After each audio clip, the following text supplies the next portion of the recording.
Buenas tardes a todos y bienvenidos a este tercer webinar sobre COVID-19. Soy Emilia Giorgetti, la agregada científica en la Embajada de Italia y coorganizadora de esta serie de webinar con el director del Instituto Italiano de Cultura, Marco Marica. Este es el tercero. Ya tuvimos uno hace 2 semanas con enfoque médico. Y la semana pasada empezamos con este nuevo enfoque social, cómo reaccionan, cómo se cuidan las comunidades más marginadas ante esta pandemia.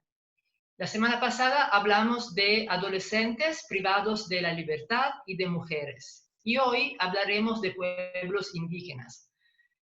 Quiero subrayar que este tema de los pueblos indígenas no es 100% de México, es un tema que es de toda Latinoamérica. Hoy tendremos pero están enfrentando los mismos problemas un poco en toda Latinoamérica. ¿Y cómo viven estos pueblos desde su cuarentena histórica de siglos, la nueva cuarentena 19? Bueno, acabo de leer un artículo en la jornada de hoy que dice que entre la población indígena mexicana el COVID ha tenido una letalidad mayor que en el resto de la población. Según la UNAM, las personas indígenas que han fallecido en México son el 18.8% de los contagiados, frente al 11% de la población general mexicana. Y en el caso extremo de Quintana Roo, la letalidad entre los indígenas es de 36.4%. Es decir, que por lo menos 1 de 3 de indígenas contagiados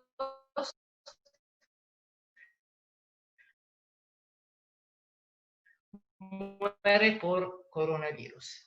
Siglos que están sufriendo porque no tienen acceso al agua y no pueden mantener las condiciones de higiene personal.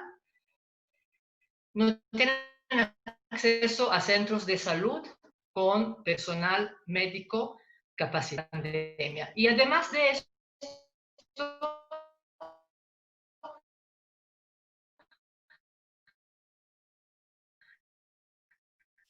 cabe destacar, y lleva consigo una parte de la historia de estos pueblos, porque esta historia no es escrita, es pasada de forma oral, entonces es muy importante que alguien se preocupe y trate de mantener esta historia, de recogerla y de difundirla. Entonces el tema de hoy son las comunidades indígenas frente a la pandemia. Contamos con 3 ponentes muy distinguidos, todos miembros de la misión etnológica italiana en México. Primero, Alessandro Lupo, que es el director de esta misión etnológica italiana en México, que lleva más de 30 años trabajando con las comunidades indígenas mexicanas. Es doctor en ciencias etnoantropológicas y catedrático de etnología en la Sapienza en Roma, y es presidente de la Sociedad Italiana de Antropología Médica.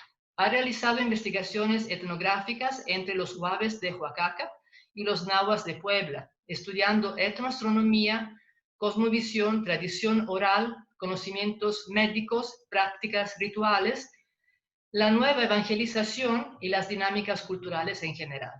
En 2009 recibió la condecoración del Águila Azteca. Y con él tenemos a 2 jóvenes colaboradoras suyas, Anna Giulia Macchiarelli, que es maestra en disciplinas etnoantropológicas, estudiante de doctorado en la Universidad de Roma La Sapienza, y que desde 2017 es miembro de la misión etnológica italiana en México y ha investigado la medicina tradicional, con particular atención a la partería y su relación con la biomedicina, en el municipio de Cuetzalan del Progreso, en Puebla.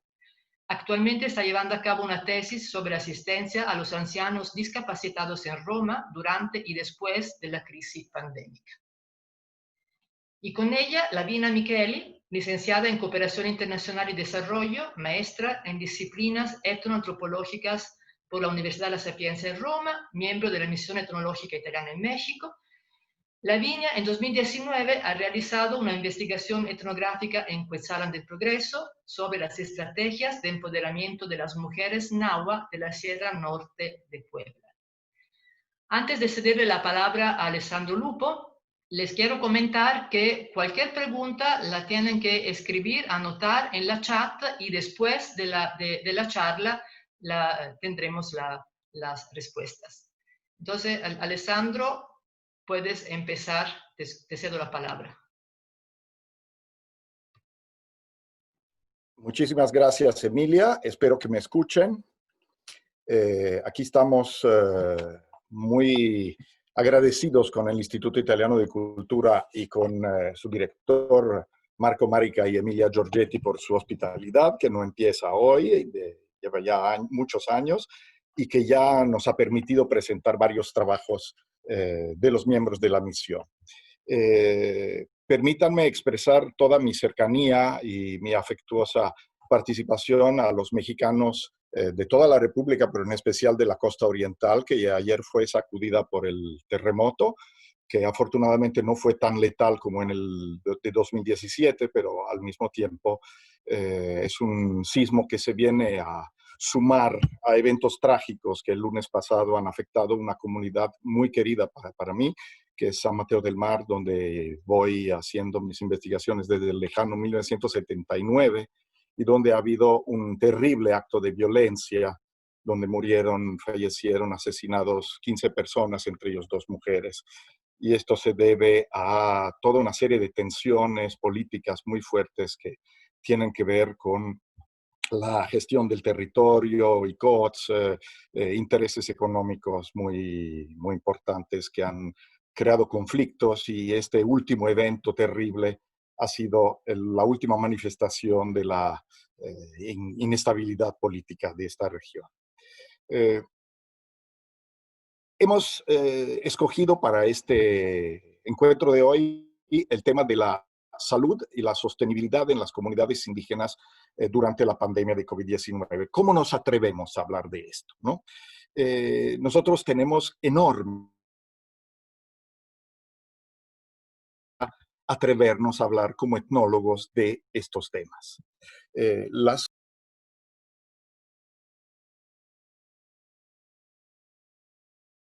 Perdónenme, estaba silenciado. ¿No han podido escuchar lo que dije? Veo que decía que estaba silenciado. Díganme si me pudieron escuchar o no, si no vuelvo a empezar. Bueno, dije que estaba muy alborotado por lo que ha pasado entre los amigos ICOTS del sur de México. Alessandro, scusami, si sentiva bene, non c'erano problemi. Entonces no es necesario que lo repita. Entonces sí, lo que voy a decir es que no es muy deontológicamente serio lo que estamos haciendo. Es decir, que estamos hablando, que vamos a hablar de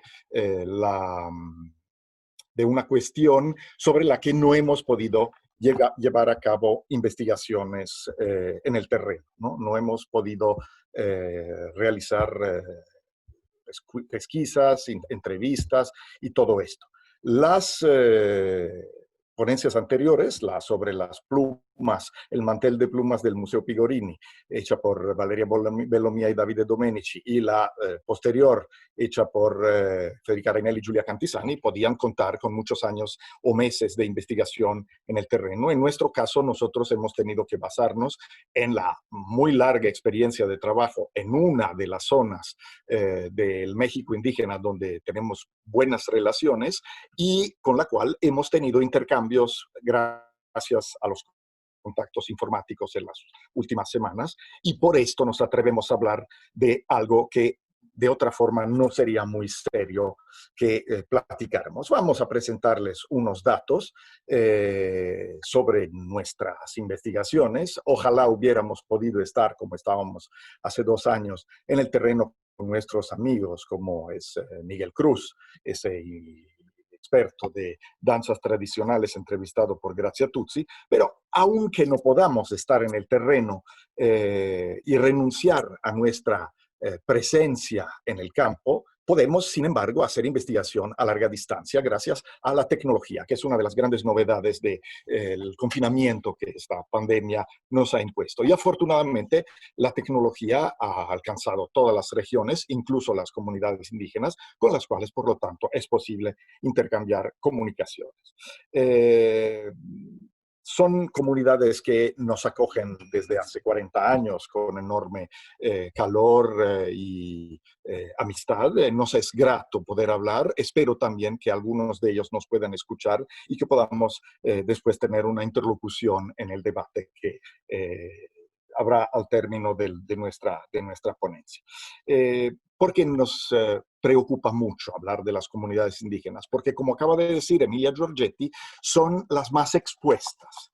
Quizás por viejas razones biológicas, como son la menor selección natural que las poblaciones del Nuevo Mundo han tenido a través de los milenios con respecto a los gérmenes que venían del Viejo Mundo. Ya sabemos cómo hace 500 años, cuando los conquistadores europeos llegaron a México, las terribles pérdidas que ha habido en el curso de un siglo, casi un décimo de la población que existía antes sobrevivió. Los 9 décimos murieron, perecieron debido a las epidemias y a la explotación por parte de los europeos, ¿no? Pero no es solamente esto, es que las comunidades indígenas son en condición de pobreza, son en condición de marginalidad, tienen una menor presencia, menos eficaz presencia de estructuras sanitarias y tienen también una capacitación inferior que les permite entender menos detalladamente todo lo que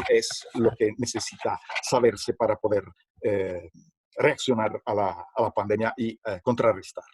Hasta hace pocos días, los contactos que tuvimos con nuestros amigos de la Sierra nos consolaron un poco, porque nos parece que dentro de la comunidad de la Sierra Norte de Puebla, el municipio de Cuetzalan del Progreso, donde nosotros tenemos nuestras más estrictas relaciones, no se han registrado muchos casos, son 4 hasta el momento de positivos y afortunadamente ningún fallecimiento, ¿no? Y no ha habido aparentemente momentos de difusión particularmente relevante. Por lo menos en esto, la dificultad de transporte que siempre caracterizó la sierra y que fue causa de su marginalidad, ¿no? Aquí ven unas mulas que a principios del siglo tardaban muchísimo tiempo para llegar desde Zacapoaztla a Cuetzalan, ¿no? Y también la dificultad de traslado para la población indígena hoy día. Y que fue esta dificultad de acceso también una de las razones de la pobreza de esta población. En este caso, esta dificultad de acceso ha sido una protección, ¿no? Y ha impedido, por ejemplo, la llegada de turistas que son uno de los recursos de la Sierra de Puebla, de la comunidad de Cuetzalan, pero al mismo tiempo son seguramente una amenaza, son un peligro. Por otro lado, el hecho de ser un área rural hace menos grave el impacto económico del desempleo. En la ciudad, si una persona no va a trabajar y queda encerrada, se queda en casa, probablemente no tendrá el dinero con que comprar su mantenimiento. Mientras que en la sierra, todas las personas tienen huertas donde pueden salir, cortar un plátano, todos tienen acceso a hierbas que se pueden cocinar y que se pueden preparar sin gasto, todos tienen, o casi todos tienen, animales domésticos como cochinos, guajolotes, marranos, ¿no? y pollos, con los cuales pueden más o menos sobrevivir para el corto plazo. Pero también es cierto que la población tiene una percepción no muy realista de los riesgos que está corriendo, ¿no? De lo concreto que son estos riesgos. Hay una información presente, seguramente ha habido iniciativas por parte, por ejemplo, del Ayuntamiento Municipal de Cuetzalan, que agradecemos por todos los datos que nos ha brindado en estos días, pero no es evidente que esta información sea comprendida a fondo y que determine respuestas adecuadas por parte de toda la población. Lo que podemos considerar como muy ventajoso, y seguramente hay que alabarlo, es que la comunidad se compromete a difundir las informaciones en los varios idiomas que hay, ¿no? Pero no solamente en traducirlos en los idiomas indígenas, como son el náhuatl. Aquí ven un anuncio que explica cómo prevenir el virus y lo hace en 2 idiomas, pero también hay, como demuestra este ejemplo, atención para los usos y costumbres locales. Es una de las cosas que nos sorprendieron a los europeos al llegar a la sierra, la diferencia de trato entre mestizos e indígenas. Los primeros se tocan mucho, se abrazan, se dan manazos en los hombros, mientras que los indígenas ni se besan y se tocan quizás solamente con la punta de los dedos, ¿no? Es la razón por la cual la recomendación de no besarse pasa al último punto de este cartel, ¿no? Porque no es uno de los problemas fundamentales, son otros los. Sin embargo, han llegado informaciones muy vagas y contradictorias, y han llegado también de Italia, que por primera vez ya no es solamente el país donde vive el Santo Papa, ¿no? Todos los indígenas mexicanos saben dónde es Italia, no por estar ahí los italianos o por haber el Coliseo, sino por estar el jefe de la Iglesia Católica, ¿no? Que en este caso las noticias llegaron porque Italia fue una especie de conejillo de India de la pandemia, fuera de China, ¿no? Fue el primer país occidental que padeció los efectos dramáticos de la pandemia. Pero llegaron informaciones a veces muy despistantes y muy contradictorias. Llegaron informaciones de las muchas cantidades de muertos en el norte de Italia, pero llegaron también informaciones totalmente fantasiosas, como la que van a ver en un momento, donde se decía que Italia pasaba a la etapa 4 sacrificando a los pacientes, decidiendo que como ya no había recursos para atender a los enfermos, entonces se llegaba a una actitud de renuncia, como lo siento hermano, sácate de apuros, ya no se puede salvar a nadie. O otro tipo de información completamente falsa, infundada, que en Italia se encontró la curación la cura para el coronavirus, se descubrió al desatender las recomendaciones de la Organización Mundial de la Sanidad, que decían no hay que hacer autopsias. Al contrario, en Italia hubieran hecho autopsias, descubriendo así que no es un virus, el coronavirus, sino que es una bacteria y que es suficiente tomar la aspirina para curarse. Imagínense qué tontería, ¿no? Y qué información tan falsa y despistante. Entonces, estas informaciones tan contradictorias que no son a través de WhatsApp, a través de Facebook, a través de otros sistemas de información a los que la gente tiene acceso, claramente aumentaron el sistema de desconfianza que ya de por sí en países como el nuestro y como México hay para con las autoridades. Unas autoridades que al estar a veces corruptas, a veces sin credibilidad, sin tener mucha atención para los ciudadanos y los electores, han perdido, ¿no?, la confianza y han desencadenado toda una serie de ironías como la que ven ahora en la pantalla sobre el gobierno y sobre las demás autoridades. Esto no impide que haya una dificultad, ¿no?, una incapacidad de comprender concretamente lo que está pasando y la gravedad del riesgo al que las personas están expuestas. La experiencia italiana ha demostrado la enorme importancia de la red capilar de una medicina territorial, que fue muy eficiente, por ejemplo, en ciertas partes de Europa, como en Alemania, y que ha sido trágicamente desmantelada en regiones de Italia, donde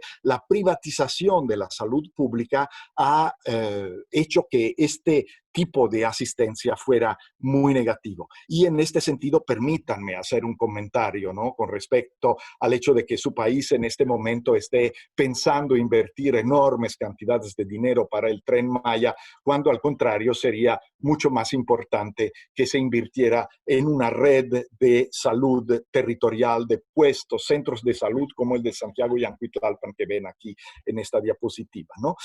Todos los sistemas que no se basan sobre el welfare, sobre la salud pública, han tenido enormes problemas. Vean lo que pasa al norte del Río Grande, ¿no?, en Estados Unidos.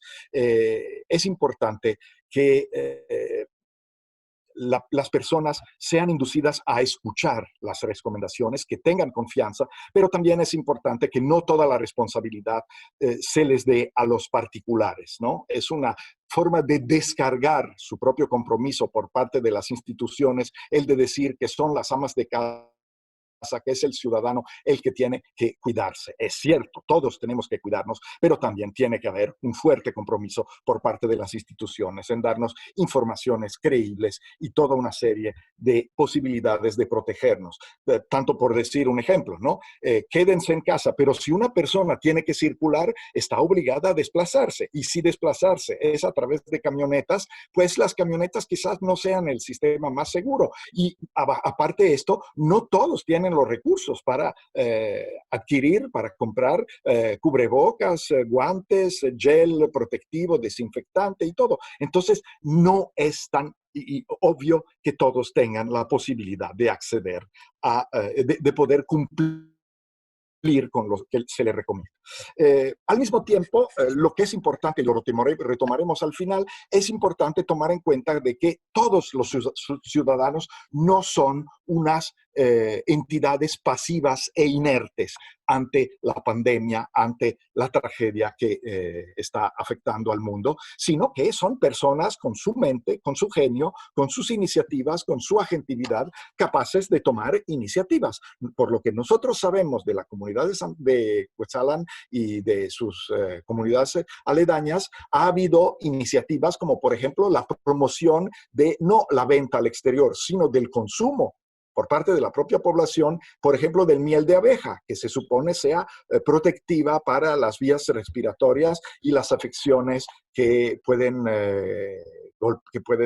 comprometer el sistema respiratorio. O también formas de autoconsumo, forma de producción artesanal, como son, ustedes saben que la artesanía textil de Cuetzalan es muy, muy conocida y muy apreciada, y en el municipio ha habido varias empresas textiles de indígenas, de mujeres indígenas, que han empezado a exportar sus productos con mascarillas, con cubrebocas, no desechables, sino que se pueden lavar hasta 50 veces, que son muy, muy eficaces. Entonces, el esfuerzo que nosotros haremos hoy es de brindarles un pequeño panorama, muy superficial, porque desde esta distancia no era posible hacer de otra forma, sobre cuál es la situación en una emblemática, que no es necesariamente representativa de todas, pero que puede representar algunos aspectos de las muchas comunidades indígenas de México, de lo que está pasando desde un punto de vista epidemiológico, de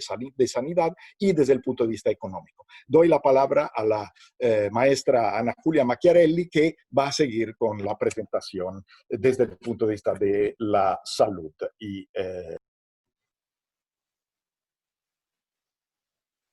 Buenas tardes a todos. Gracias por la invitación. Y ahora vamos a hablar un tantito de... ya empezó otra vez. Vamos.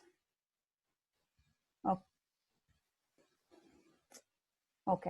Ahora vamos a hablar un tantito de unos datos, empezando con los datos generales. Y después vamos a ver la situación de Cuetzalan, del municipio de Cuetzalan del Progreso. Aquí tenemos una mapa de la situación de México actualizada al 23 de junio, ayer. Y empezamos con la situación de Puebla. Como se ve en este comunicado del gobierno, tenemos el primer caso de coronavirus que se encontró, se identificó el 10 de marzo, que es más o menos cuando aquí en Italia empezamos la cuarentena. Y este paciente parece que, bueno, llegó de Italia. Y este es en este momento la situación actual del estado de Puebla, así después de unos 3 meses del primer caso. Como pueden ver aquí, todavía los casos están subiendo. Todavía aquí, ahora vamos a hablar del municipio de Cuetzalan. Lo que es importante decir de Cuetzalan es que es un municipio que tiene la mayoría de hablantes una lengua indígena. Las lenguas indígenas que se hablan en Cuetzalan son náhuatl y totonaco.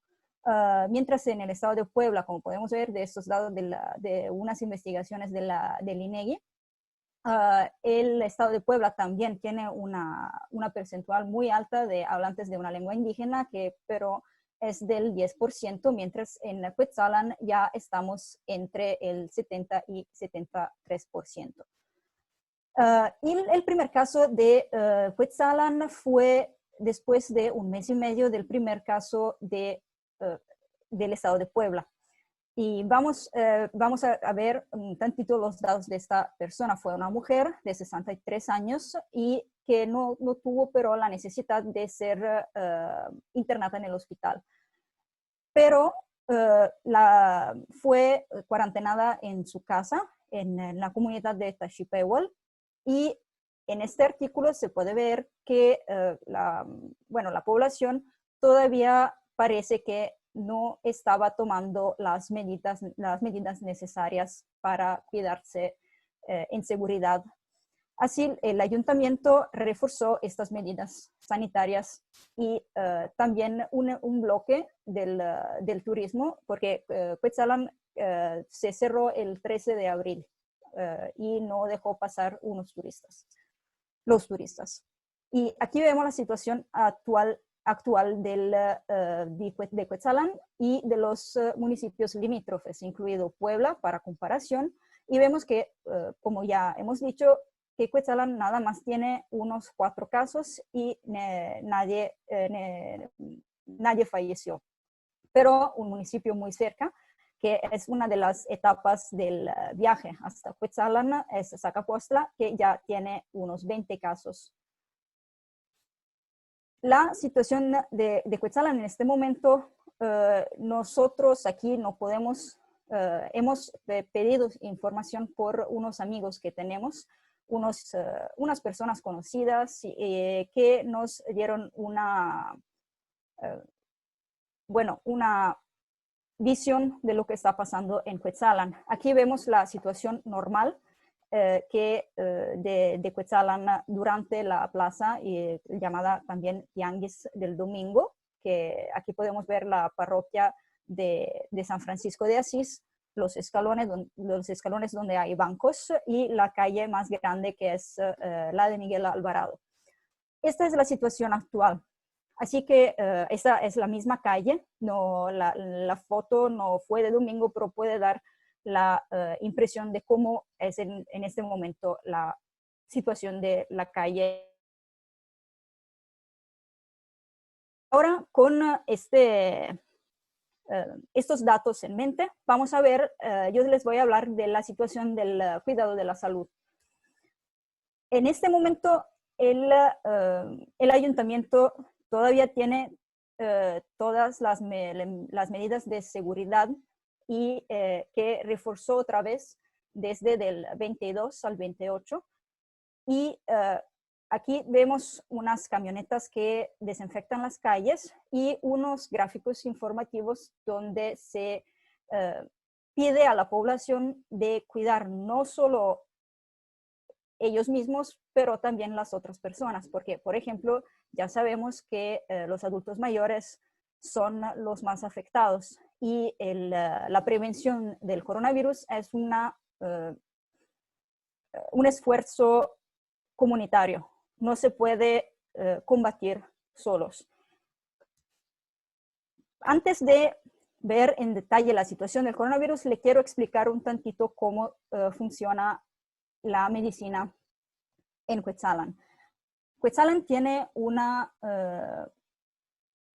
un sistema médico mixto, porque hay unas estructuras biomédicas, los centros de salud, el hospital general y también médicos particulares, pero hay también unos médicos tradicionales. En este momento, esta condivisión y esta posibilidad de curarse en 2 medidas se puede encontrar en el mismo Hospital General de Cuetzalan, porque nació como Hospital de Biomedicina en el 1978, pero ya del 1990, con la Asociación de Médicos Tradicionales Masehualpacti, se volvió en hospital mixto y se quedó hospital mixto, que ahora se llama Hospital Integral de Medicina Tradicional, en el 2002, cuando pasó bajo la dirección de la Secretaría de Salud.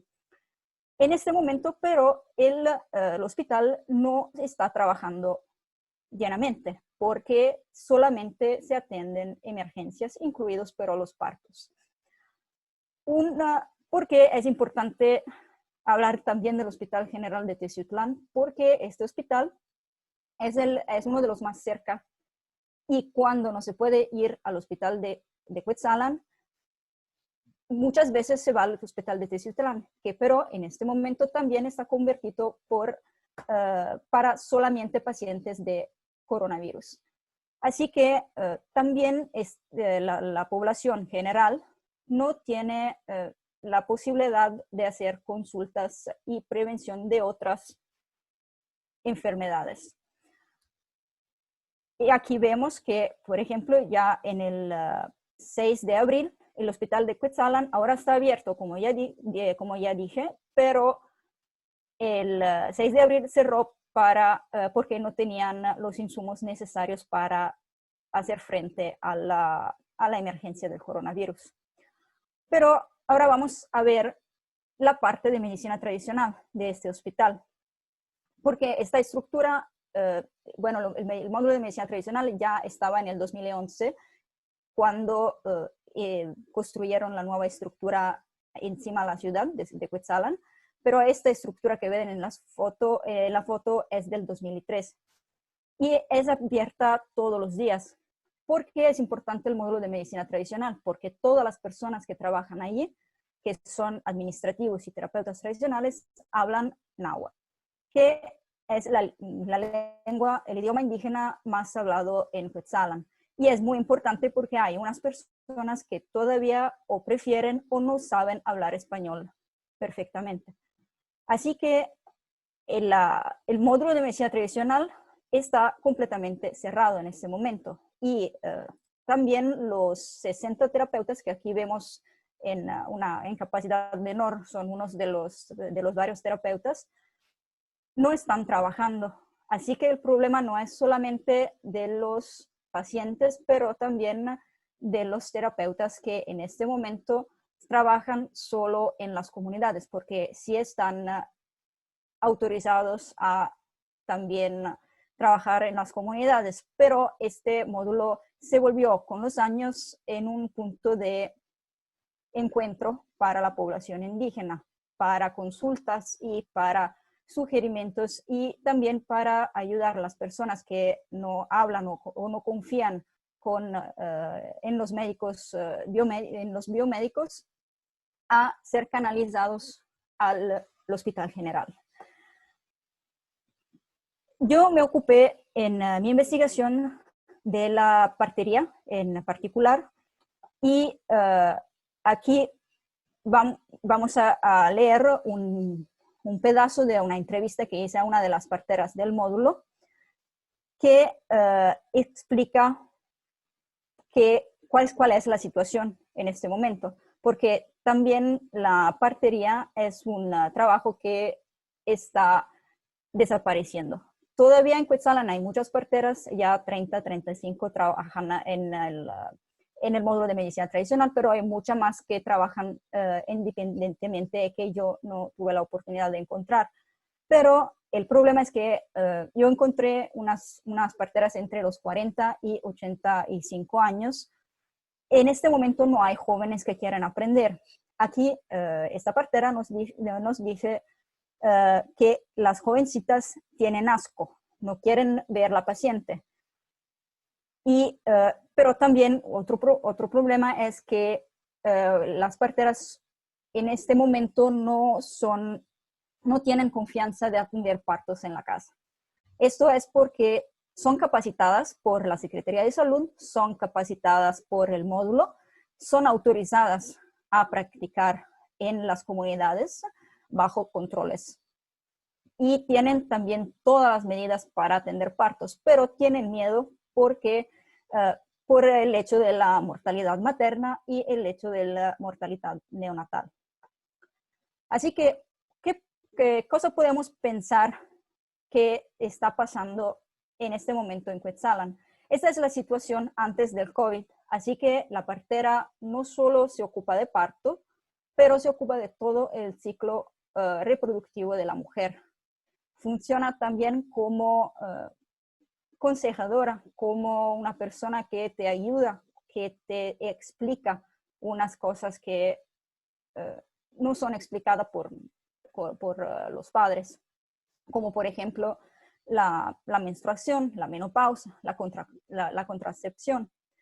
También checan las embarazadas semanalmente o mensualmente, dependiendo de la partera y dependiendo de la necesidad. Y soban, esta es la práctica que está más difundida, soban para acomodar la panza de la mujer, así que el niño está listo para salir sin problemas.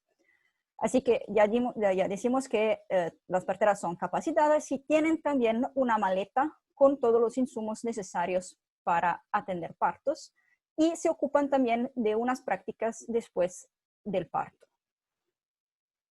Ahora, durante la cuarentena, con el hospital de Cuetzalan y el hospital de Teciutlán cerrados para consultas, ya sabemos que hay unas parteras que se están ocupando también de otra, bueno, no de otra tipología, pero en capacidad mayor de las mismas prácticas.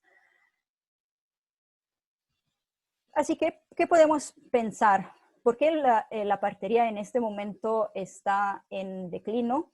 Podemos pensar con el cerro de los hospitales y el miedo de las personas de ir al hospital, no solo porque está cerrado, pero también porque tienen miedo de ser contagiados. O, bueno,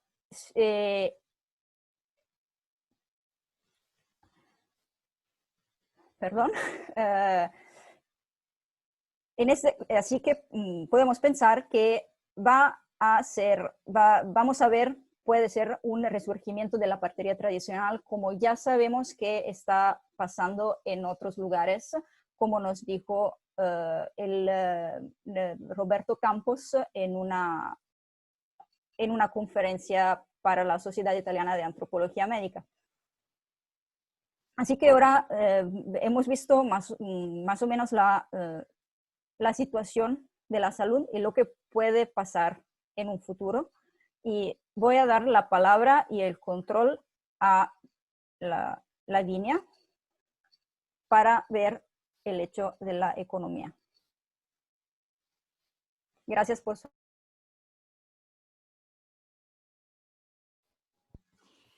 Muy buenas tardes a todos. Ahorita voy a checar aquí. No logro. Bueno, ¿por qué? Se volvió a empezar otra vez la presentación. Aquí. Disculpen. Aquí estamos. Bueno, yo le voy a hablar de la situación de la economía en esta emergencia debido al COVID-19. Y en relación al tianguis, al mercado, a la plaza de Cuetzalan, podemos ver que el ayuntamiento decidió mudar los vendedores ambulantes del tianguis en el auditorio municipal, que es una estructura cerrada que se encuentra en el centro de la ciudad, como medida necesaria para intentar controlar mejor el acceso de las personas, ¿no? Tanto de los vendedores cuanto de los clientes de las personas. Y de hecho, pueden entrar en el auditorio solo con con obligo de cubreboca y después de haberse higienizado las manos. Y aquí podemos ver algunas fotos, pero no ¿No va? ¿No trabaja? Ana Julia, por favor, pido ayuda. Bueno, ¿estás controlando tú? Bueno, gracias. Sí, aquí podemos ver algunas fotos del auditorio municipal. Gracias, Ana. Sí, adelante. Y otra cosa que vimos es el regreso al campo de muchas personas que generalmente trabajan o estudian fuera de Cuetzalan, que regresaron a sus comunidades originarias y en la cabecera municipal y se regresaron a cultivar como por autocuidado, autocultivo, por uso personal, ¿no? Sí, para ayudar a las familias, por supuesto, y también para ganar algo de dinero, porque lamentablemente sabemos que muchos perdieron el trabajo. Y un rol fundamental, como vemos en la próxima diapositiva, lo está jugando Tosepan Titataniske, sí, que es, en náhuatl significa Unidos Venceremos, que es una unión de cooperativas, yo diría un real movimiento cooperativo de indígenas que se constituyó en el 1980 para responder a una carestía de alimentos básicos por los indígenas. Y hoy en día incorpora 8 cooperativas regionales y 34.000 familias pertenecientes a los grupos originarios Náhuatl y Totonaco, y se ocupa de la producción cooperativa de muchos alimentos como el café orgánico, el miel melipona y la pimienta gorda, y sobre todo ofrece un apoyo económico a los socios y apoyo en salud, en educación, en comunicaciones y también en el mejoramiento de los servicios básicos. Y es de Tosepan Titataniske que ha emanado en estos tiempos de COVID la iniciativa Tayolchikahualis, que podemos ver en la próxima diapositiva, que en náhuatl significa la acción de reforzar y fortalecer nuestros corazones entre todos y todas. Y Tayolchikahualis se ocupa de informar los socios de Tosepan sobre el COVID-19 y también de organizar acciones solidarias entre los socios como trueque o intercambios de cosechas. Y también en el sitio oficial se pueden encontrar guías. Lamentablemente las guías escritas que podemos encontrar ahora están en castellano, pero hay muchas radios comunitarias y también la radio de Tosepan que están jugando un rol fundamental en ese sentido porque trabajan como informan por cápsulas radiofónicas en lengua originaria, entonces en náhuatl. Y esas radios son escuchadas por todos los indígenas, como podemos ver ahorita en poco. Y bueno, y esas radios son en particular la de Tosepan, como ya les dije, y también aquí, Radio Tzinaca, que es una radio de San Miguel Tzinacapan, que es una comunidad que se encuentra cerca de Cuetzalan, cerquita. Y bueno, entonces es muy importante que las informaciones se den también en lengua originaria, porque hasta el día de hoy sí, la mayoría de los indígenas puede hablar en castellano, pero la verdad es mejor en lengua náhuatl. Y bueno, adelante Ana Julia, gracias. Y en relación a la reorganización del trabajo, como se ha visto en todo lado, muchas tiendas se organizaron con la entrega a domicilio de los productos. Aquí vemos ejemplos de entrega de productos de alimentos, de comidas, pero también de otros productos, como por supuesto productos textiles, como decía antes el profesor Lupo, la artesanía textil es una importante fuente de ganancia por muchos indígenas en la zona de Cuetzalan, y como también los artesanos se encuentran en una crisis total debido a esta emergencia, ahorita se han vuelto a producir cubrebocas de artesanía con las mismas técnicas textiles que utilizan para hacer otros productos, y con duración para 50 lavadas o más. Aquí vemos un ejemplo.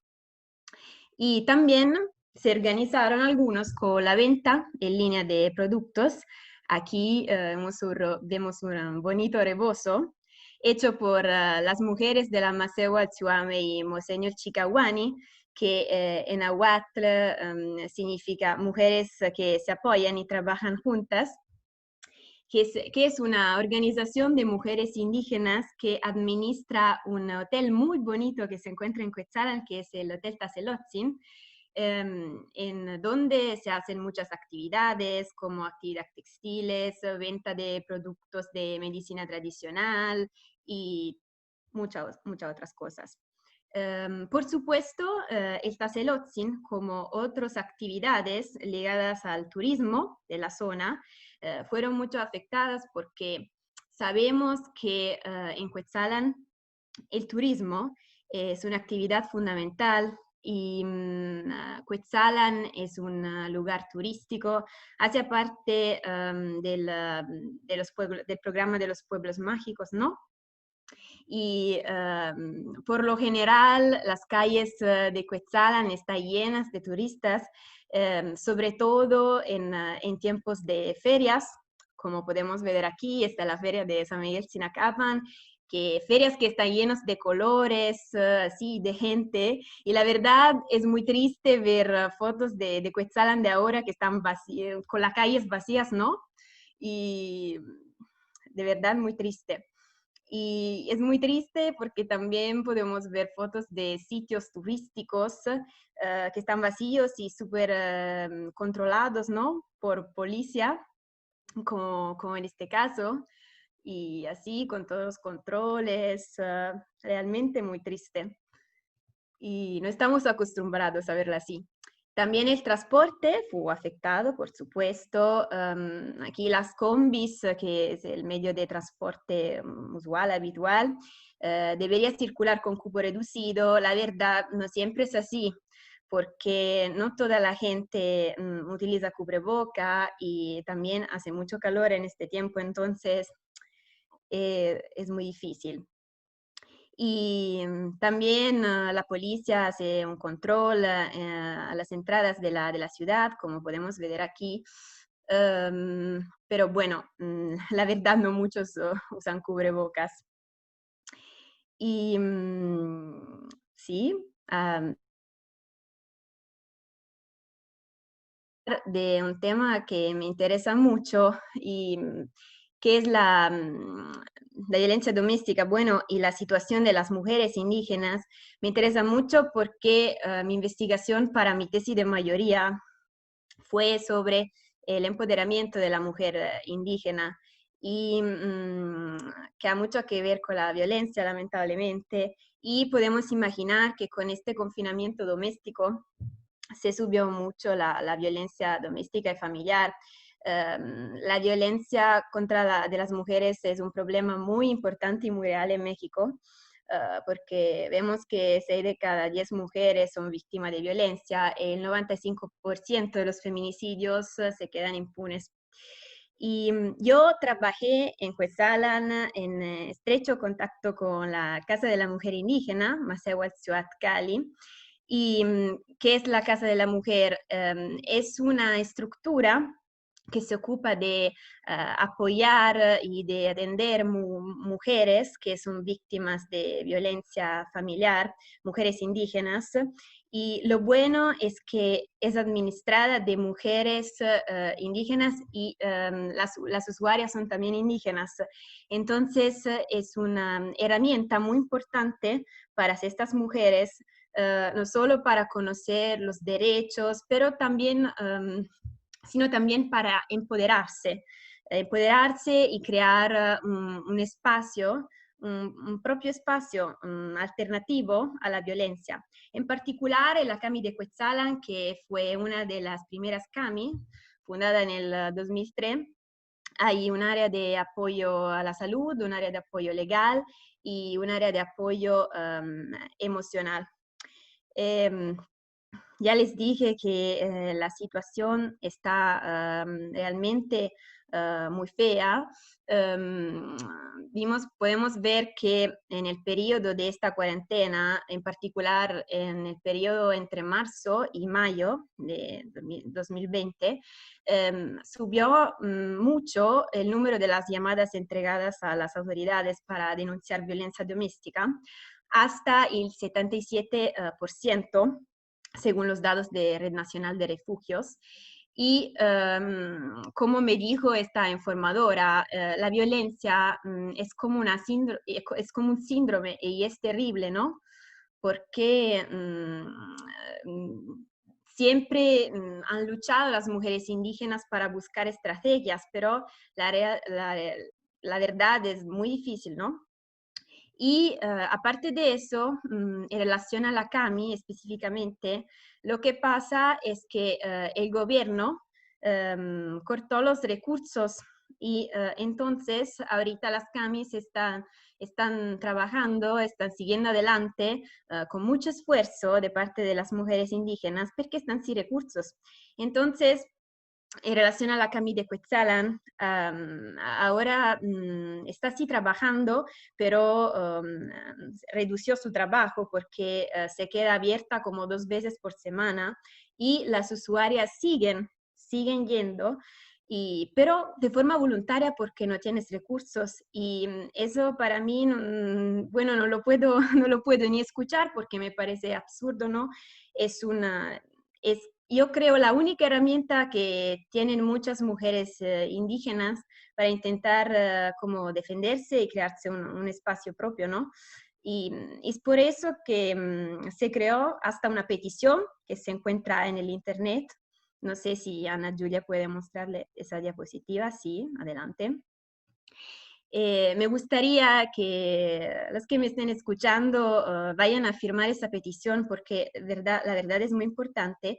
Se encuentra en el sitio change.org para el inmediato financiamiento a las casas de la mujer indígena. Y no recorte CAMI siempre y muchas gracias por la atención. Vuelvo a tomar la palabra para terminar con unas consideraciones generales acerca de nuestra pequeña conferencia. ¿Y qué podemos decir? Que evidentemente los conocimientos y las prácticas terapéuticas tradicionales indígenas no están en condición de contrarrestar la pandemia, ¿no? Necesitamos los recursos de la biomedicina, sin duda.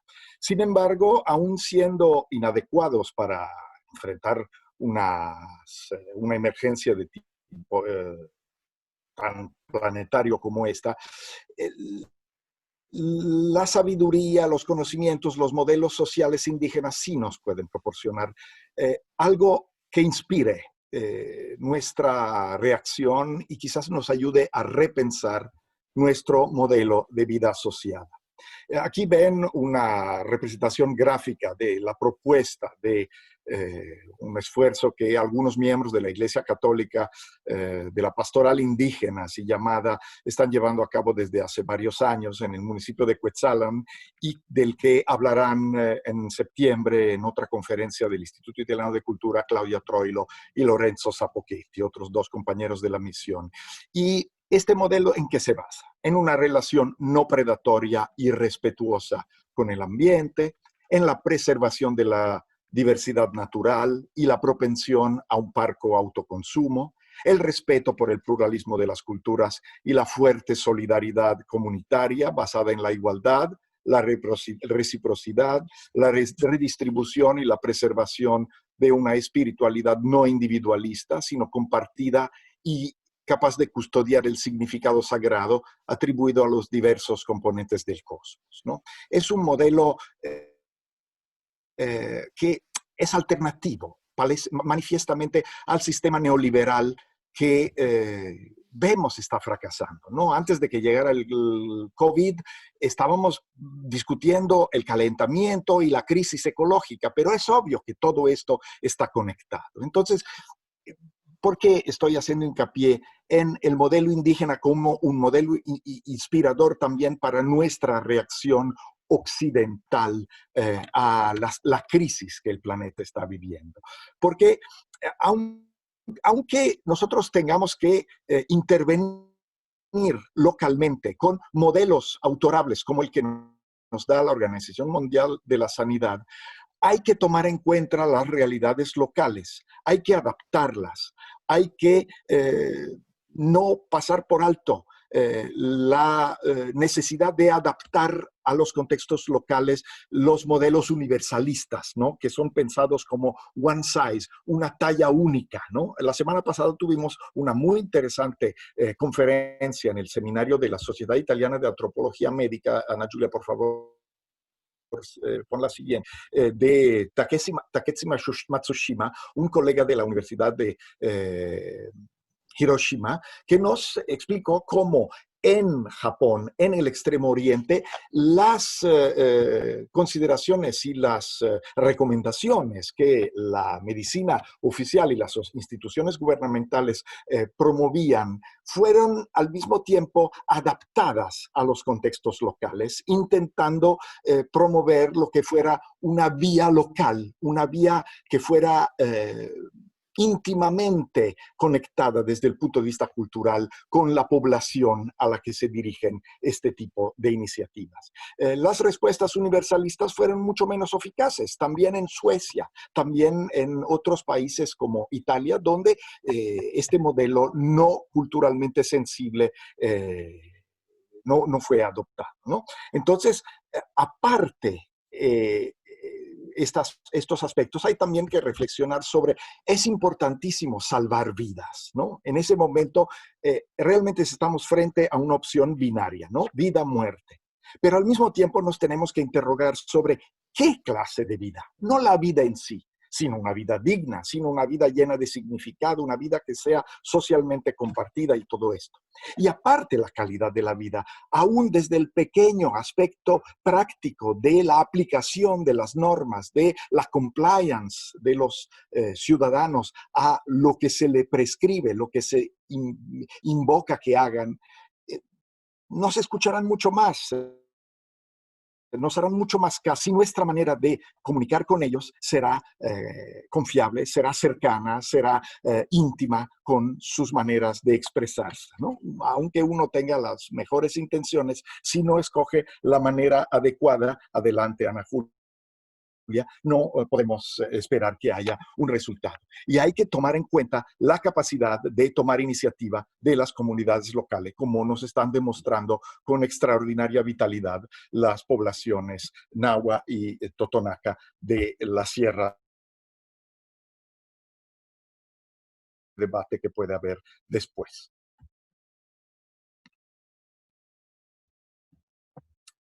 Ahora creo que Emilia Giorgetti moderará nuestro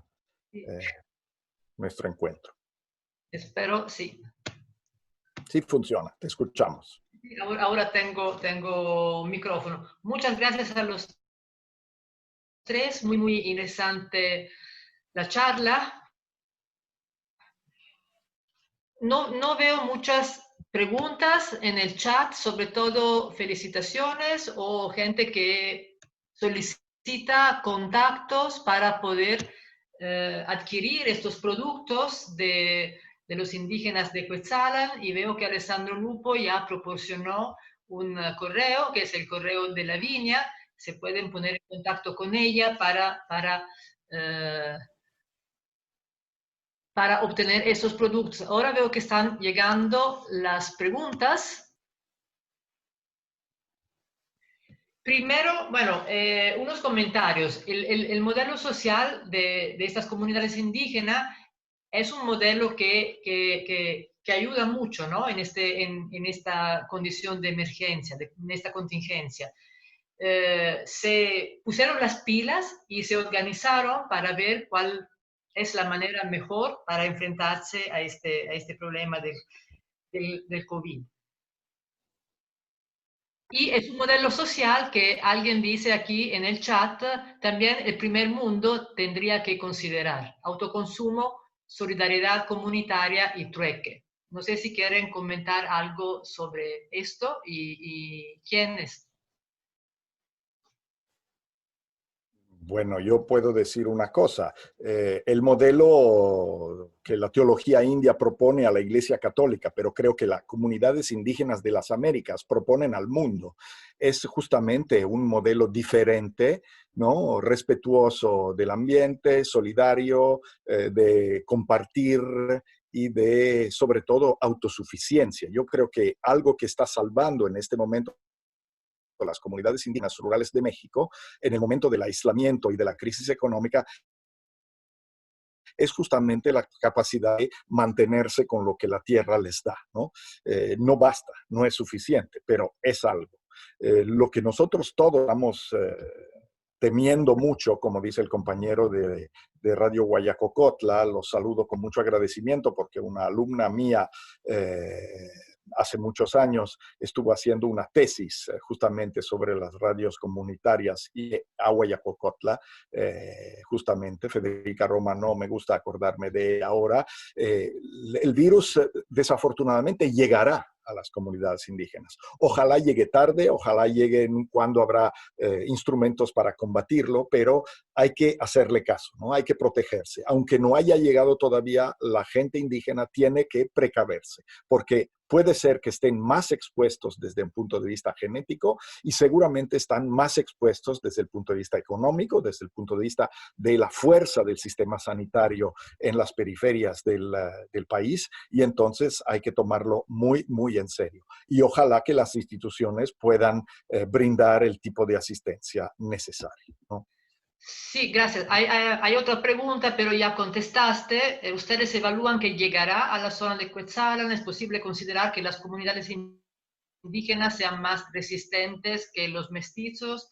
Lo dudo mucho. Esto no lo creo, al contrario. La gran Bueno. ventaja, yo creo, es una ventaja demográfica, es decir, la población indígena es en promedio muy joven, ¿no? Italia es un país de viejos. Entonces vimos los estragos que hizo sobre la población anciana el COVID, y también tiene una diferente manera de gestionar los ancianos, porque como somos muy pocos los hijos por pareja, entonces muchas veces los hijos viven por un lado, los padres se quedan solos, los meten a estas residencias para ancianos, donde en el norte de Italia hubo un desastre total, ¿no? En las zonas indígenas los ancianos viven en sus propias familias, entonces están aislados y no tienen tanto riesgo de contagio. Pero obviamente el peligro que llegue el COVID a las comunidades indígenas es muy alto y no creo para nada que ellos estén más protegidos. No sé qué quieren decir Lavinia y Ana Julia, que invito a no dejarme a mí que las hegemonice y que no les deje la palabra. Sí, yo vi otra pregunta que me interesaba mucho contestar porque estaba en relación a la economía, en los textiles, y me estaba preguntando algo que ahorita voy a recuperar porque ya no me acuerdo. ¿Cuál es el futuro que se ve al sector económico, sobre todo en el rubro de las artesanías y los textiles? Bueno, como ya he dicho, la artesanía textil es una fuente de ganancia muy importante para la mayoría de los indígenas. Y yo no creo que, bueno, sí, conocerá un poco de crisis, pero yo creo que es algo que se va como a quedar, ¿no? Y también ahorita se han vuelto a hacer cubrebocas, entonces es algo que sigue los eventos, ¿no? En transformación. Entonces, yo creo que, bueno, se habrá un futuro, espero lindo para la artesanía, que siga bonito esto.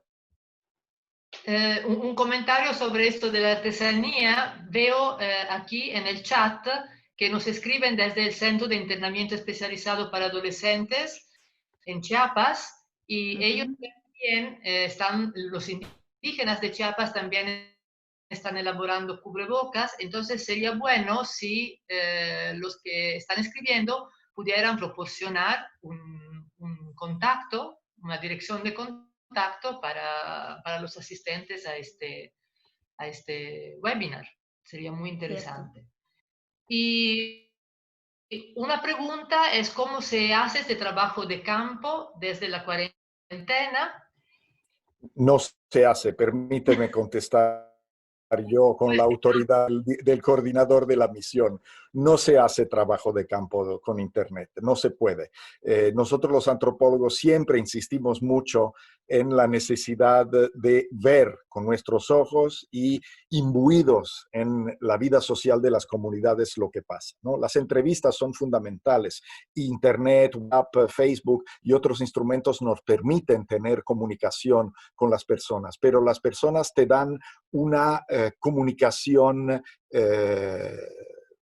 que te permite solo tener la visión de una persona de lo que está pasando. No ves lo que está pasando. Las gentes mienten aún no sabiendo, ¿no? Entonces, el estar en el contexto es fundamental. Obviamente, en este momento es imposible. Entonces, uno tiene que inventar formas, ¿no? Tiene que, igual que los comerciantes inventan la manera de exportar sus productos o inventan nuevos productos, como son los cubrebocas u otras cosas, de otra forma nosotros no hubiéramos podido dar esta conferencia. Pero quiero recalcar que este no es un evento que tiene ningún fundamento científico sólido. Es un intento de decir algo en un momento en que nos queda muy difícil quedar mudos, ¿no? Que no decir nada acerca de las comunidades donde llevamos un trabajo de muchas décadas, pero no es una real investigación etnográfica. Cedo la palabra a mis compañeras. Sí. Sí, porque fue también muy difícil colectar datos. Bueno, los datos, yo, son datos abiertos y fue muy fácil, pero los datos de Cuetzalan, ya, por ejemplo, una cosa que pasó hoy es que yo iba a actualizar los datos y de 3 casos ya pasaron a 4 casos, pero era como ya un mes que los casos se habían resuelto y no había casos activos en Cuetzalan. Así que ya la situación cambió otra vez porque no podemos decir nada sobre la situación actual del contagio, de cómo se va a transformar el contagio desde hoy, porque ayer o el día anteayer se encontró otro caso en el municipio y por eso nos encontramos en mucha dificultad a hablar sobre este tema con seguridad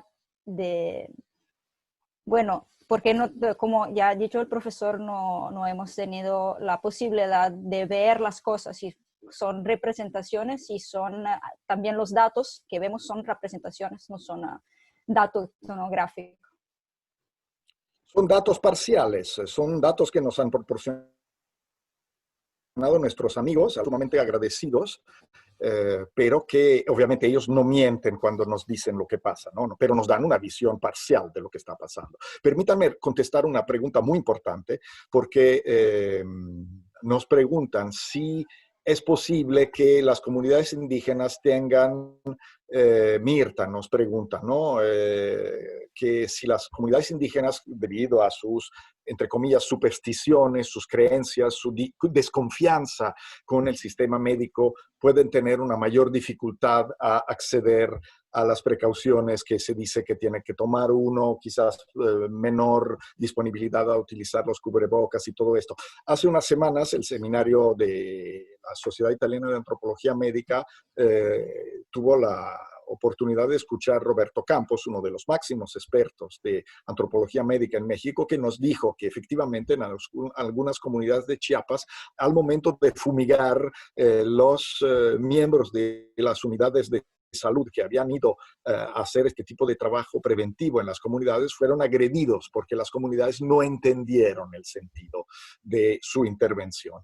Esto se refiere al problema de la desconfianza fundamental que hay entre las autoridades indígenas y el Estado, es decir, las autoridades del gobierno, que durante siglos han sido enemigos, no han sido aliados de las comunidades. Y aunque ahora el gobierno se mueva con las mejores intenciones, obviamente paga el costo de una desconfianza secular para con las instituciones. Y para esto sirve que haya quizás la ayuda de intermediarios eficaces, de representantes intelectuales indígenas locales, tal vez antropólogos que estén colaborando con el sistema salud para que se comprenda la utilidad y se acepte el uso de estas precauciones. Encima de esto hay que tomar en cuenta también aspectos prácticos, porque si tú estás en una comunidad de Tabasco donde la temperatura es de 45 grados con una humedad del 95%, vivir con el cubrebocas es prácticamente imposible, ¿no? Entonces, en este caso hay que guardar el distanciamiento y no se pone el cubrebocas. En algunas comunidades, Mozambique, nos decía una colega que nos hablaba hace unas semanas en el mismo seminario, se recomienda lavar las manos, pero si no hay agua, ¿cómo puede uno lavarse las manos, no? Y dicen, usa el gel, pero si no hay recursos para comprar el gel, ¿no? Son cuestiones muy contradictorias, como ustedes entienden, donde basarse solamente en la responsabilidad de los particulares, de los ciudadanos, de las amas de casas, es a veces insensato. Son las instituciones que tienen que poner las gentes en condición de hacer lo que predican que se haga, ¿no? Gracias. Hay dos preguntas más que son un poco relacionadas entre sí.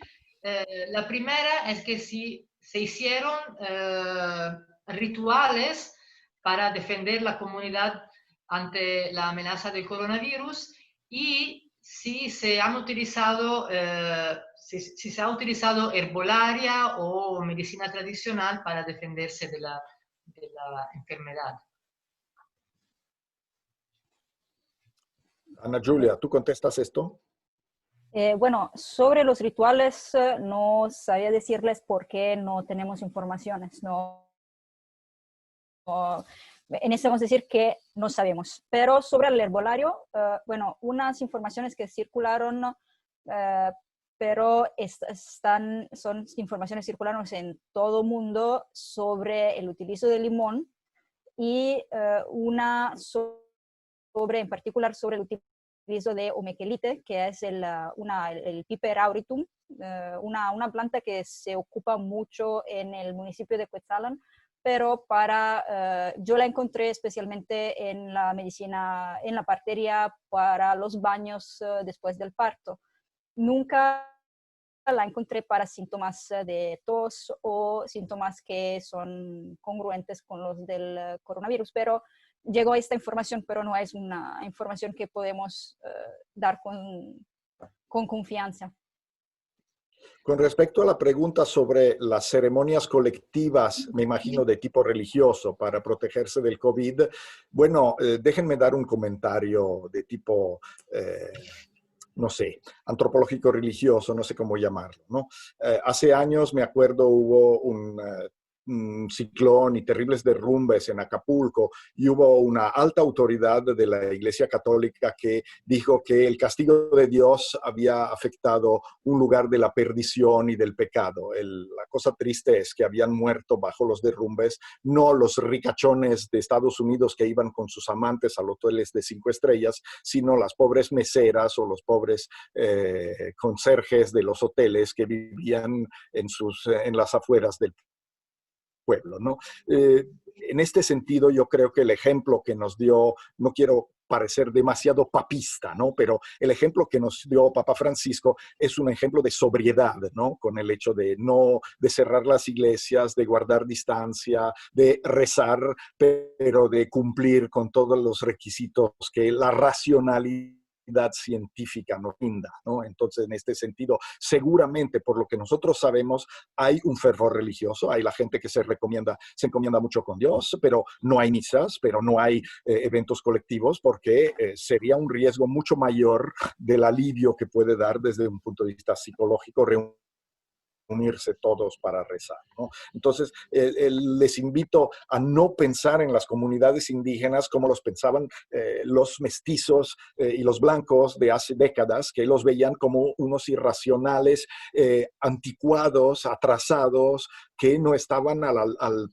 paso con la modernidad. Los indígenas hoy usan Facebook, nos escuchan por Zoom, saben usar el celular, saben promocionar su salud, saben tomar cuidados como la píldora y el dispositivo, saben gestionar muy bien todos los instrumentos que la modernidad les da. Siguen teniendo su identidad, sus valores, sus propias creencias, que no necesariamente confligen con los recursos de la medicina. A mí también me dijeron que quizás se dice que hay el uso de la hoja santa que protege, pero yo creo que toda la gente sabe muy bien que en el momento en que tengan problemas respiratorios debidos al COVID, hay que ir a un hospital y hay que tomar precauciones más concretas, ¿no? Los propios curanderos de Cuetzalan, que dicen que ciertas enfermedades los médicos no las saben curar, lo cual es cierto, son los primeros que acuden con el hospital cuando tienen problemas de infecciones o con problemas ortopédicos o cataratas y todo esto. Entonces, por favor, no sigamos con la imagen de los indígenas irracionales. Los indígenas son pobres, los indígenas son marginados, los indígenas están fuera de las redes de ayuda que les puede ayudar a enfrentar esta crisis, pero no son ningún ser irracional y premoderno, ¿no? Que no sabe gestionar todo esto. Perdonen la énfasis que le pongo, pero creo mucho en lo que estoy diciendo. Sí, bueno, Alessandro, muchas gracias por este comentario. Sin embargo, creo que hay un problema muy fuerte de desconfianza. Aquí en el chat vemos muchos comentarios sobre comunidades indígenas que rechazan, ¿no?, los servicios de salud no indígena. Hay una fuerte desconfianza. Yo creo que de hecho, sí, es desconfianza hacia un mundo que nunca les ha dado nada y ahora se presenta y quiere imponerles medidas o fármacos o terapias. Creo que es más un problema de desconfianza que de falta de cultura, ¿no? Es un problema de desconfianza, es un problema de relaciones conflictivas. No es una casualidad que esto pase en Chiapas, donde ha habido el enfrentamiento entre el gobierno y el ejército zapatista, ¿no? Y no es una casualidad que no pase en Cuetzalan, donde las relaciones entre las instituciones sanitarias y la población indígena han sido seguramente con problemas, pero mucho menos, insatisfactorias de lo que ha sido en otras partes, ¿no? Entonces, todo depende claro, si tú de un día para otro quieres que la gente te haga caso, es muy difícil que lo haga si no hay un previo trabajo de escucha, de discurso igualitario, ¿no? Si yo vengo y te hablo desde arriba, ¿no? Con cubrebocas, sin enseñar la cara y diciéndote con el dedo levantado, tú indígena ignorante tienes que hacer esto, es probable que tú no me hagas caso. Si yo llego, intento entender tu punto de vista y escuchar y platicar contigo de la manera más accesible para ti y escuchando todas tus exigencias, quizás tú me prestes más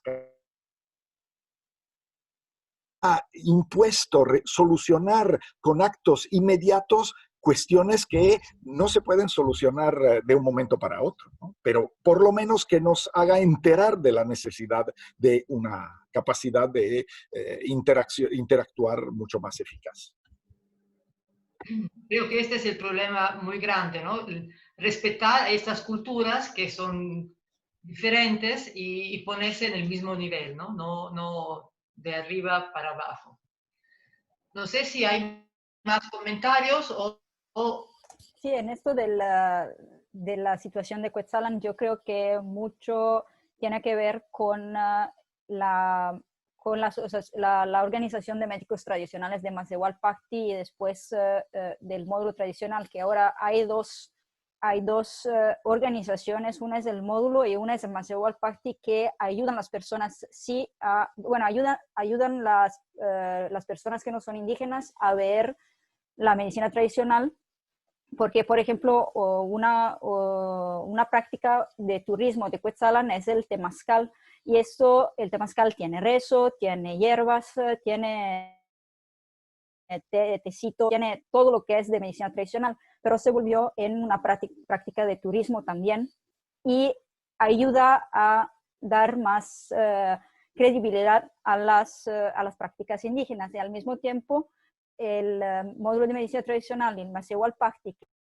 que trabajan en cooperación con el hospital y con los médicos también particulares, ayuda a la población a pasar esta desconfianza que en otros lugares puede ser que está más fuerte. También hay en Cuetzalan, pero el módulo creo que ya está activo, este módulo actual, que está activo de 9 años, ya ayuda a las personas a comprender, a entender el proceso de biomedicina, y también el contrario. Gracias. Quisiera comentar una muy interesante pregunta a propósito de una especie de racismo al revés, ¿no? Que algunos indígenas estarían promoviendo, diciendo que el COVID es una enfermedad que solo ataca a los ricos, a los gringos, a los blancos, a los adinerados. Los indígenas tienen una sangre más resistente. Es una forma de resistencia cultural a un fenómeno del que no se han visto todavía los efectos en las comunidades indígenas. El día en que llegue el virus, y desafortunadamente es racional prever que llegue, sobre todo el próximo invierno, cuando no habrá vacuna y la gente estará mucho más expuesta que en esta tórrida primavera y principio de verano a las infecciones respiratorias. En ese momento veremos que es totalmente infundada esta creencia, ¿no?, de superioridad. Pero esto es algo que pasa también en Italia. Yo he luchado con mi hijo, que al ser adolescente decía: no, a mí no me pasa nada, salgo y no me pongo el cubrebocas. No seas pendejo, tú no te pones un cubrebocas, quizás no te afecte gravemente, pero puedes afectar a tu padre, que tiene más de 60 años, ¿no? Y eres un vehículo. Entonces, la resistencia, también hay resistencia machista, ¿no? Como yo soy un hombre hecho y derecho, fuerte, y a mí el virus no me hace nada.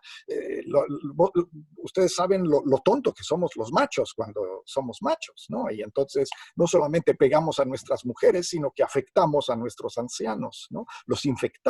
Entonces, yo creo que por eso hay que invertir mucho en un diálogo posiblemente paritético, no desde arriba para abajo, que sepa escuchar antes que promover la información, que sepa ver cuáles son las exigencias locales y eventualmente, y sin desprecio, razonar sobre las creencias y eventualmente los comportamientos, las conductas que son, digamos, en contraste con la prevención.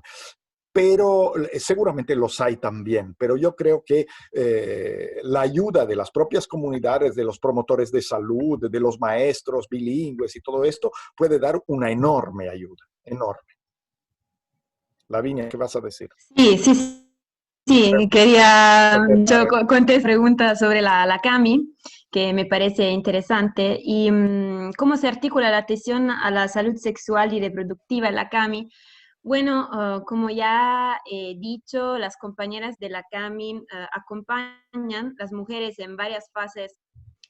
Primero con apoyo emocional, de salud, las acompañan al hospital si lo necesitas, y también se ocupan de organizar y hacer talleres con las mujeres, con las usuarias, sobre autocuidado, sobre sexualidad, sobre todos estos temas como muy sensibles, ¿no? Y de hecho hacen que las mujeres crezcan, ¿no?, bajo de varios aspectos de su vida. con el conocimiento de sus derechos como mujer y como madre también, y también a nivel de salud. Emilia, non so quanto tempo abbiamo ancora, perché è un'ora e mezza che parliamo. Sí, creo un comentario que veo aquí en el chat sobre el mercado, el modelo neoliberal y el modelo de los indígenas. Aquí dice, es gracias al libre mercado que nos hemos enterado de los indígenas, de cómo viven, y entonces que conocemos este modelo este estilo de vida de los indígenas. Entonces, el que hace este comentario dice, habría que encontrar, habría que reflexionar sobre esto y encontrar una media justa entre nuestro estilo de vida y el estilo de vida de los indígenas. Por supuesto, el mercado es un recurso si uno lo usa de manera digamos, controlada. Pero ustedes recuerdan lo que pasó con el Tratado de Libre Comercio en 1994, cuando todos los productores de maíz mexicanos vieron que el valor de su producto ya era totalmente insatisfactorio para entrar en el mercado. Las semillas, el maíz que llegaba de Estados Unidos costaba mucho menos, ¿no? Y entonces los productores mexicanos fueron completamente arrasados, ¿no? El mercado funciona si hay reglas en el mercado. Si estamos en un liberismo desenfrenado, donde los enormes poderes económicos pueden digamos, a magullar todos los minúsculos productores locales. Entonces, yo me acuerdo cuando la Sierra de Puebla en Cuetzalan vivía de café. El precio del café bajaba y subía conforme había buena producción en Vietnam, o los mercados querían estrangular o menos los productores de Costa Rica. Este sistema no da con un autoconsumo, una autosuficiencia, una capacidad de entrar en el mercado valiosa por parte de los pequeños productores, ¿no? En el momento en que una hora de trabajo de una mujer que hace textiles se les paga una centava parte de lo que es una hora de trabajo de un obrero en Italia, es obvio que no hay una equiparación, no hay un equilibrio, ¿no? Entonces, nosotros deberíamos pagar más los productos indígenas, y los productos indígenas tendrían que tener un acceso mejor al mercado, que en este momento no lo tienen. Pero me imagino que hay un sinfín de cuestiones que habría que discutir sobre esto. Y me da muchísimo gusto que hay tantas preguntas, porque demuestra que hay muchas personas sensibles con estos problemas, ¿no? Nosotros no tenemos la solución. Podemos ayudar a cuestionarnos y a poner preguntas y a levantar la atención sobre esto, yo creo. Sí, creo que también esta es la idea de los webinars, ¿no? Empezar a abordar estos temas y platicarlos con la gente que tiene un poco más de sensibilidad y levantar la atención. Y no hay respuestas, lamentablemente, pero es importante poner la atención hacia estos problemas, y seguiremos platicando de estos temas en septiembre. Ya estamos programando nuevos webinars con Alessandro Lupo y sus colaboradores, y sobre temas relacionados con las comunidades indígenas, con enfoques distintos del coronavirus, porque ahora ya hemos platicado mucho de esta pandemia. Ojalá salgamos todos y con pocos fallecidos, o con el número más bajo que se pueda de fallecidos en todas las comunidades indígenas y mestizas.